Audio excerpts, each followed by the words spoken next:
저는 경기도 이천에서 거주 중인 23살 가정주부입니다. 저는 지금 천사처럼 예쁜 아기를 키우고 있고요. 원래 이렇게 일찍 결혼하려고 했던 건 아니었지만 남편과 실수로 사고를 치는 바람에 저희는 예정에도 없던 결혼을 서둘러서 하게 되었습니다. 제게는 지금 너무나도 큰 고민이 있는데 많은 분들께 여쭤보고 싶었고 제 스스로는 아무리 생각을 해도 너무 답답하고 해결책은 전혀 나오지가 않더라고요. 그래서 창피함을 무릅쓰고 이렇게 제 얘기를 적어봅니다. 우선 남편을 만나게 된 건 제가 20살일 때입니다. 대학교를 다니고 있다가 방학 기간에 알바를 하게 되면서 그곳에 일하던 남편을 만나게 되었습니다.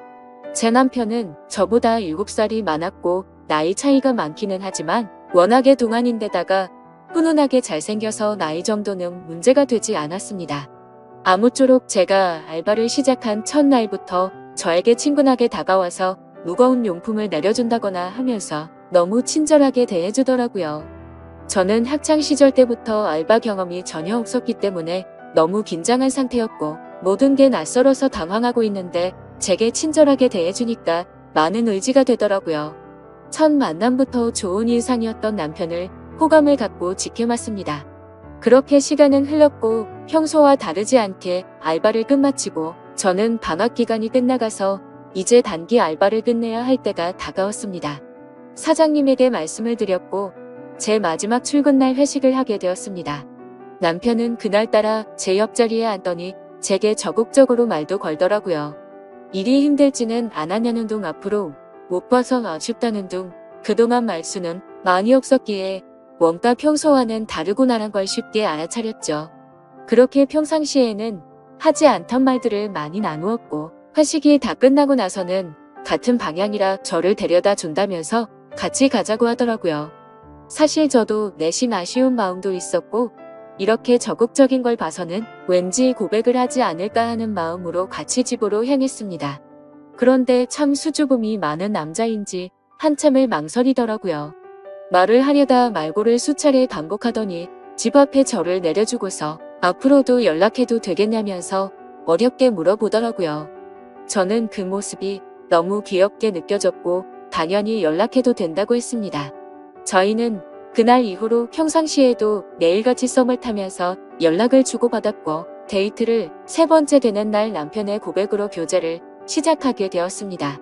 사실 제가 7살이나 많은 사람을 만날 거란 건 꿈에서 조차 생각도 못 해봤습니다. 하지만 그렇게 나이 차이가 많이 나는 사람이 제가 생각한 모습과는 다르게 섬세한 모습이 순진한 모습들이 제 마음을 더 이끌리게 한 거였죠. 아무튼 저희는 그렇게 1년을 넘게 만나오다가 어느 날 저는 생각지도 못한 아기를 갑자기 갖게 되었어요. 처음에는 눈물만 나고 어떻게 해야 하나 하늘이 무너질 것만 같았습니다. 이 사실을 말해야 하나 말아야 하나도 한참을 고민했고 남편에게 전화를 걸고서 저는 아무 말 없이 울었습니다.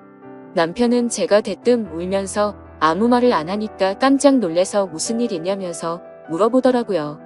저는 어렵게 아기를 갖게 된 사실을 전했고 한참 동안 아무 말 없던 남편은 이내 진지하게 차분히 말을 했습니다. 우리가 만남 가질 때부터 자신은 아주 진지하게 만나온 거라고 하면서 아기를 갖게 된 거는 축복인 거니 눈물 흘릴 이유가 전혀 없다더군요. 그러면서 평생 제가 힘든 일 없게 잘해준다면서 자신만 믿으라고 했습니다. 솔직히 그런 말들이 조금은 제 마음에 위안이 되었고 깊은 고민 끝에 결혼을 하고 아기를 낳기로 했죠.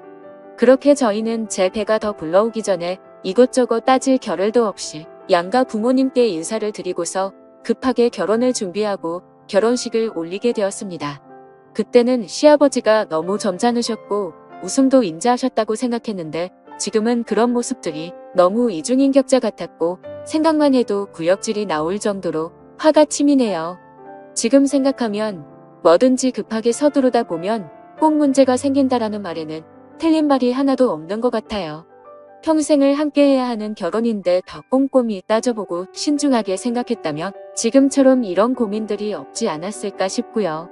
아무쪼록 저희 부부는 그렇게 서둘러 결혼식을 올린 뒤 시댁에서 함께 지내기로 했기에 시댁으로 들어가게 되었습니다. 시댁에는 시부모님과 시아주버님 그리고 남편이 생활하고 있었고 제가 들어가고부터 5명이서 한 집에서 생활하게 되었습니다. 사실 시댁에 들어가는 거 정말 내키지 않았습니다. 하지만 저희가 결혼에 대한 계획을 잡고 체계적으로 준비한 게 아니었기에 당장 같이 살 곳을 마련하기에는 돈이 턱없이 부족했었습니다. 그래서 남편은 2년 안에 돈을 모아서 따로 집을 얻어서 나가자고 저를 설득했습니다. 그러고 싶지는 않았지만 어쩌겠어요. 저희 친정도 부모님께서 여유가 많지는 않으셨고 갑작스러운 결혼을 알린 것도 모자라 돈까지 달라고 하기엔 염치가 없는 상황이었습니다. 그래서 결국 저는 시댁으로 들어가서 2년만 버티자라는 생각으로 남편의 제안에 승낙을 하게 되었습니다. 처음에는 저만 그 집으로 들어가다 보니 너무 낯설고 걱정이 앞섰습니다. 그런데 제 걱정이 쓸데없는 생각이라고 말해주듯 시부모님은 친아버지 친어머니처럼 생각하라고 말해주시면서 저를 반갑게 맞아주셨고 시아주버님도 유머러스하고 유쾌한 성격이셨습니다. 그래서 저는 걱정과 달리 저를 편하게 대해주시는 어른분들 덕분에 매일 같이 웃고 지내면서 오히려 가족들이 북적북적해서 이대로 하면 굳이 분가를 안 해도 되지 않을까 생각이 들 정도로 저는 그 생활이 좋다고까지 생각을 했었습니다. 하지만 그때는 제 삶이 이렇게 될 줄은 정말 상상조차 못했던 거죠. 아무튼 시댁 생활을 하면서 알게 된 사실이지만 저녁에는 다 같이 그 집에서 함께 시간을 보냈습니다. 하지만 낮에는 남편과 시아주버님 그리고 시어머니 이렇게 3분만이 직장에 출근을 하셨습니다. 시아버지는 젊으셨을 때 건설업 쪽에서 일을 하셨는데 일을 하시다 실수로 높은 곳에서 잘못 떨어지셔서 허리를 크게 수술을 하셨고 그날 이후로 허리가 많이 안 좋으시다고 일을 하지 않고 집에서 쭉 쉬고 계십니다. 그래서 결혼 이후 시아버지와 저는 가족들이 퇴근하고 돌아오기 전까지는 둘이서 함께 집에서 시간을 보내고 있었고요. 처음엔 크게 문제될 게 없었는데 지금 생각해보면 그게 화근이었던 것 같습니다. 이제 본론으로 들어갈게요. 상황이 일어난 때는 제가 임신박달에 일어났습니다. 다들 일을 나가시고 저하고 시아버지 둘만 집에 남아있을 때였어요. 그때가 낮이었는데요. 시아버지는 외출하셔서 동네 어른들과 술을 드셨는지 집에 들어와서 저한테 갑자기 다가오시더니 재물솥을 놀리려고 하더라고요. 아무리 그래도 그렇지 명색이 며느리인데 윗옷을 올리려고 하다니요. 제가 아직 사회 경험도 부족하고 나이도 어렸던 건지 그때 알아차렸어야 했는데 참 한심했습니다. 그래도 그날은 식구들한테 아무 얘기도 안 하고요. 그냥 술을 드셔서 크게 실수하셨구나 생각하고 머릿속에서 잊자라는 식으로 넘어갔었습니다. 그런데 문제는 그렇게 넘어간 걸로 끝이 난 게 아니었던 거죠. 그때는 실수겠거니 생각했는데 지금 생각해보면 절대 실수가 아니었던 것 같네요. 식사를 차려드리면 맛있게 드신다면서 고생했다며 제 팔을 주물러 주는 척하면서 줌을 듣다거나 주방에서 제가 있을 때 굳이 제 곁으로 지나가면서 은근슬쩍 스치면서 지나간다거나 그런 것들이 느껴졌습니다. 근데 실수일 수도 있는 이런 문제들로 대뜸 어딜 만지냐고 하는 것도 쉽지 않았고 사실 행동도 심각했지만 평상시에 하는 말들도 심각한 수준이었습니다. 저를 보고 너는 왜 그렇게 피부가 좋냐고 하면서 얼굴을 만져본다거나 언제부터 그렇게 성숙해졌냐며 민망한 말을 한다거나 참 입으로 담기에도 불쾌하고 짜증이 나는 짓들을 그때는 단순히 나이 드신 어른의 짓궂은 장난으로 생각한 제가 멍청했던 것 같습니다. 아무튼 이런 저런 사소한 일들은 셀 수도 없는 것 같지만 또 한 번은 시아버지와 저 단둘이 집에 있었는데 무더운 한여름에 대청소를 하고 나서 땀이 굉장히 많이 났고 시아버지가 주무시는 걸 확인하고서 저는 샤워를 하러 들어갔습니다. 그렇게 샤워를 한창 하던 도중 갑자기 밖에서 문을 열려고 하는 인기척이 들리더군요.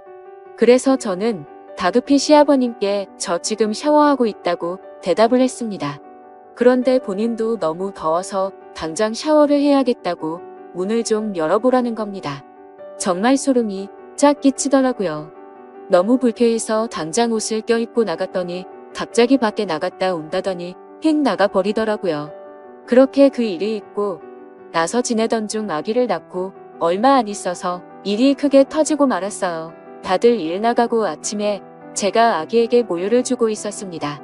평소 그 시간에는 모여주는 걸 가족들이 다 벌써 있었던 상황이었고 갑자기 시아버지가 밖에 부르시더라고요. 그때까지만 해도 크게 개의치 않았고 별 생각도 없이 의자에 가서 앉았습니다. 그런데 시아버지가 갑자기 혼자 힘들지 않냐며 자신이 도와준다고 하더라고요. 그 말을 듣고 저는 너무 충격을 받았고 너무 놀라서 얼른 방으로 뛰어 들어가서 문을 잠가버렸어요. 너무 무서웠죠. 시아버지가 방문을 막 두드리면서 문 빨리 안 여냐고 네가 그러면 내가 이상한 사람 되지 않냐고 소리를 치더라고요. 생전 처음 겪는 일이라 아이를 데리고 창밖으로 뛰쳐나가고 싶은 심정이었어요. 문이 부셔져라 자꾸만 두드려대고 할 수 없이 문을 열었습니다. 문 열자마자 제게 다가왔고 저는 뒷걸음질 치면서 자꾸 그러시며 신랑한테나 시어머니한테 다 이를 거라고 말하면서요. 그 얘기하고서 시아버지 표정을 보니 굉장히 화나 있는 표정을 지으시더니 동네 마실 나갔다 오신다고 말을 하더니 문을 쾅 닫고 나가더라고요. 그 틈을 타서 저는 쿵쾅대는 마음을 진정시키며 당장 신랑한테 전화해서 얘기를 했어요. 솔직히 나 시아버지랑 둘이 있는 게 무섭고 싫다고 시아버지가 오늘 나한테 무슨 짓을 하셨는지 아냐며 신랑한테 모든 얘기를 해버렸죠. 신랑은 지금은 일하고 있고 바쁘니까 이따 일 끝나서 집어들어가며 얘기하자고 그러더군요. 그로부터 한 3시간이 흘렀던 것 같습니다. 시아버지가 술을 엄청 드시고 집에 들어오시더군요. 제 느낌상 뭔가 안 좋은 일이 벌어지겠구나 생각하고 방으로 얼른 들어갔습니다. 나갔다 들어오신 시아버지가 제가 있는 방문을 여시더니 제 멱살을 잡고 들어 올리더니 오늘 자기하고 있었던 일을 가족들에게 얘기하면 가만두지 않겠다고 말하지 말라고 하는 거예요. 너무 놀라서 눈물도 안 나오고요. 용기는 안 났지만 정말 용기를 내서 오늘 식구들 오면 다 얘기할 거라고 그랬더니 시아버지가 저를 위협하면서 얘기하면 가만 안 둔다고. 얘기할 거냐 말 거냐 그러시길래 말 안 할 거니까 그만하시라고 그랬습니다. 그 시간이 너무 지옥 같았어요. 겨우겨우 시아버지 설득해서 아기 방으로 들어와 눈물 콧물 흘려가며 신랑이 빨리 오기만을 기다렸고 퇴근 시간이 다 되어서 신랑이 왔을 땐 눈물이 더 나고 왜 그렇게 반가운지 마치 내 구세주 같았습니다. 시아버지 안방에서 술 취해서 주무시고 있을 때 다 얘기해버렸어요. 시아버지랑 둘이 있기 싫고 무섭다고 신랑은 우리 아버지가 그럴 사람은 절대 아니라고 황당해 하더라고요. 때마침 시어머니도 퇴근해서 들어오셨길래 시아버지랑 있었던 일을 전부 얘기했어요. 시어머님이 말하시길 자기 남편이 그랬다는 증거가 있냐? 거짓말하지 말아라. 그럴 사람 절대 아니다. 이러시면서 완전 저를 거짓말쟁이 바보 취급을 하더라고요. 이윽고 주무시던 시아버지 귀에 제가 했던 얘기들이 다 들어가 버렸고 제가 그 말 했다는 말에 시댁집 난리가 났었습니다. 시아버지 열받아서 집안 살림 다 때려 부셨고요. 저 시아버지한테 싸대기 2대 맞았어요. 시어머니는 집안에 분란 일으켰다고 저한테 나무라시고요. 신랑은 저보고 거짓말한다면서 집안에 몰래 카메라를 설치를 해야겠네 등. 자기 아버지가 그럴 사람도 아니고 자기 아버지가 나쁜 짓을 했다는 증거가 있어야 믿어주던지 말던지 하는데 내가 그 집에 살고 나서부터 잘 살던 집에 완전 분란 일으킨다고 당분간 나보고 친정에 가 있으라고 하더군요. 내가 이 집에 있으면 안 되겠구나 하는 생각과 남편에 대한 배신감에 당장 아기 데리고 그 늦은 밤에 신랑이 주어준 택시비 가지고 친정에 가 있으려고 했습니다. 그런데 시어머니가 뒤에서 제 이름을 부르시길래 가봤더니 이렇게 집안을 난장판으로 만들어 놓고 너만 빠져나가면 되겠냐. 가서 잘못했다고 빌어라. 이러시는 거예요. 솔직히 난 잘못한 거 하나도 없는데 그렇다고 내가 시아버지 있는 데서 옷을 짧게 입고 다닌 것도 아니고 아침 먹고 아기한테 모유 수유하고 있었던 게 다인데 내가 뭘 잘못해서 빌어야 하는 건지 도저히 모르겠더라고요. 나이는 어리지만 그래도 아기 낳고 잘 살고 있고 며느리 같지도 않지만 그래도 그 집 식구나 마찬가지인데 어쩌면 날 가지고 이렇게 무시할 수 있는 건지 모르겠어요. 그렇게 수모를 겪은 저한테 미안하다 말하긴커녕 똘똘 뭉쳐서 저를 정신이 나간 사람 취급하듯이 하고 정말 제가 어떻게 해야 하나요? 툭하면 술 먹고 싸움을 일으키질 않나 결혼하고 나서 봤더니 완전 콩가루 집안이 따로 없는 거 같네요. 이제는 그만 같이 살고 싶습니다. 구세주 같았던 남편도 믿음에 대한 배신의 상처가 너무 커서 지금은 몸만 정이 다 떨어져서 당장이라도 이혼하고 싶어요. 저희 그래도 짧고 길다면 긴 연애 기간 동안 남편이 이렇게 큰일을 겪은 저에게 거짓말쟁이로 만들어버리고 저렇게 무덤덤할 지 꿈에서 조차 상상도 못했었습니다. 지금 이렇게 큰 사태가 일어났는데 이대로 살다가는 저 완전 정신병자 될 것 같아요. 제가 잘못한 게 있다면 달게 욕이라도 받을 각오하고 어렵게 마음 먹고 이렇게 사연 적어 보냅니다. 제발 진심 어린 조언을 좀 부탁드려요. 저런 시아버지 밑에서 제 아기가 어떻게 자랄지 걱정도 되고 더 늦기 전에 하루라도 빨리 이 집안에서 벗어나고 싶네요. 글을 적을수록 너무 화가 나고 손이 떨려서 이야기가 엉망진창이지만 끝까지 제 얘기를 들어주셔서 감사합니다.